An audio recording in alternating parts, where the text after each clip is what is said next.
Hello, this is going to be the most exciting list I am ever going to do. As you can see you can see on the screen, this is my top 5 favorite movies of all time. This is going to be a very, very unique list, and I am implementing a warning. These are my opinions, and you're never going to see anything like this ever again. This is going to be pretty special. Of course, what better place to start than with number 5? In fifth spot, we have Transformers Age of Extinction. This is easily the most controversial Transformers movie because you have some people that love it, like me, and some people who hate it. Now, I can't really see why people hate this movie, if I'm being honest. It's just like the other ones, if not better. And I don't know, just the way that they directed this movie, the CGI, the character models, I thought were fantastic. The movie also had some fantastic music and honestly some of the best transformations. But probably the reason why I put this in my top 5 favorite films of all time is because of nostalgia. Because this was the first Transformers movie I ever watched. Just seeing Lockdown just show up and just completely own everyone in his way was honestly so badass. His face gun, his Lambo alt mode. He was just one of the best villains and is honestly tied with Megatron. On to number 4, and this is pretty unique because number 4 is actually a tie. So, first up for number 4, come on, it's the best animated film of all time, and that is The Lion King. This film had some of the best songs from any movie to exist, and of course, some phenomenal writing. The Lion King is for people of all ages. It doesn't matter whether you're 3 or whether you're 93. This film has something for everyone. It's dark, it's happy as well, and it's pretty funny. But if you don't get sad at Mufasa's death, there is seriously something wrong with you. But I did say this movie is tied with something else, so that leaves just one question. What is it tied with? Well, it's another animated film. And that movie is Coco. Seriously, this film is as great as The Lion King, but it's done differently. It's something different, something unique. And this is just, if anyone asks me, one film that makes me cry every time I watch it, it's Coco. There is no question. Plus, it's just the most colorful movie I've ever seen. I mean, come on, how can you not say that when there's shots like this in it? It's because of Coco that I actually really want to watch Encanto. I think that Coco was just done perfectly. It's such a sad film. Basically, everything like The Lion King, just done in a different way. I think the whole aspect of it being, such a Mexican movie is what makes it, unique and special. And I'm really, really happy that Coco exists because it's a film that won't have one like it for a very long time. Of course, that is still me saying this before watching Encanto. So don't quote me on that. Number 3. Come on, Spider-Man No Way Home. There is no questioning that this is easily the best MCU film. It takes so many characters, and actually, counting them all, I believe there's around 13, because there's the 5 villains, there's Venom, he still counts, alright? There's Daredevil, our Peter, MJ, Ned, Aunt May. It takes all of them, and of course the 2 Spider-Man. But it just makes all of them fit into the movie so well, with many of them feeling neglected. There's only one who really should have gotten a little bit more screen time, and that's Lizard. But you can forgive that for what a phenomenal film Spider-Man No Way Home was. No Way Home it captures everything about Spider-Man perfectly. And there's really very, very few faults in this film. The way they managed to bring in the old villains and, of course, the other two Spider-Men without it feeling like total fan service is some of the best writing the MCU's ever had.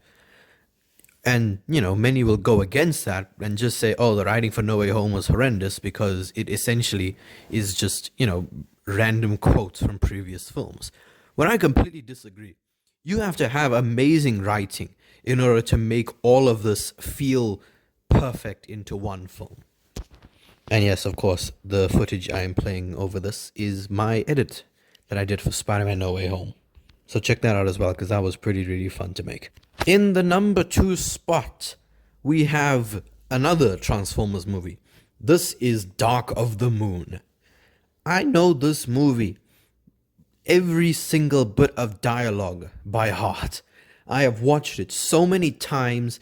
It's just perfect in so many ways. It's everything you want from a Transformers film.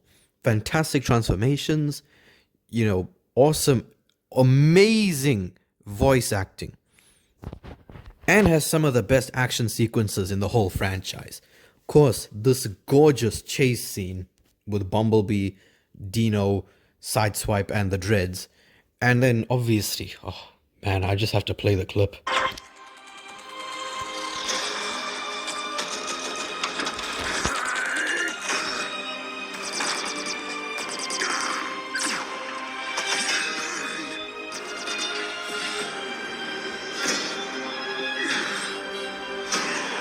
The whole scene of Prime raging and just running towards Shockwave is just absolutely phenomenal. He runs in like a boss and honestly, in my opinion, has the best entrance of any character in in any film. It beats Thor's entrance. It may be on par with the rest of the Avengers arriving in Endgame. But overall, Transformers Dark of the Moon is easily a pretty much perfect Transformers film. The humans aren't actually that annoying in this film. I feel like they were utilized pretty well, and it definitely focused on the Transformers a lot more. Also, just a little fun fact. Originally, Sentinel Prime was actually meant to be Ultra Magnus. They were going to have Ultra Magnus be the villain in this film. Of course, the exact same story with Sentinel Prime. The only thing that was going to change was the characters. Ultra Magnus would show up, be a supposedly good guy, and then just turn around and murder Ironhide. So, that was just a little fun fact for you. Now for the number 1 spot. What is my favorite movie of all time? Time to find out. At number 1, we have Morbius, baby! No, of course I'm joking. Number 1, there's really no other film I can give it to. Of course it's Jurassic World. Come on. This movie is essentially a modernized Jurassic Park. And that's what I love about it. It's everything that in-universe Jurassic Park was trying to be. Except, of course, the park actually opened. It was successful. The dinosaurs, were cooperating. The whole thing of how the Indominus Rex controlled the raptors really did fix people's problems with them making the raptors sort of good guys. Because, of course, in the previous movies, you feared the raptors. You're like, oh my god, the raptors are here. But in Jurassic World, of course, Owen managed to train them. And they weren't as threatening anymore. So when Indominus Rex sort of took charge, that was terrifying. Every single scene the Indominus Rex is in, it brings fear and terror with it. It's an unpredictable monster, and that's what made it such a fantastic villain. Well, definitely better than the Giganotosaurus. Anyone who watched Dominion will know. Indominus's design was perfect. Although if I was to fault this film in any way, of course it would be that Rexy looks, yeah, she looks like that. This whole thing of having such a bigger scale fight than the previous films, I thought was fantastic.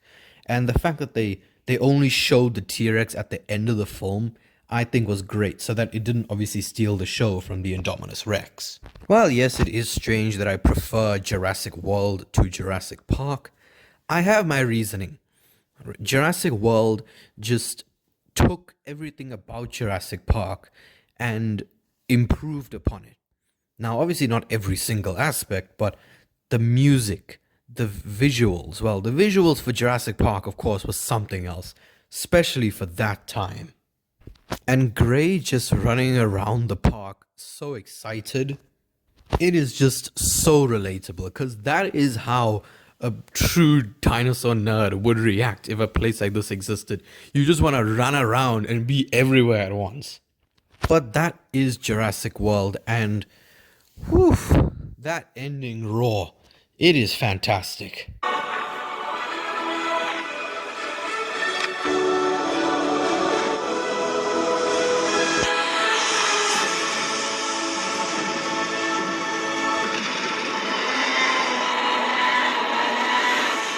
But those were just my top 5 favorite movies of all time. I think that it's a pretty interesting list. And of course, if I ask anyone how they feel about any of these movies, there will be a lot of haters. A lot of haters. But it's fine. Thank you for watching and goodbye.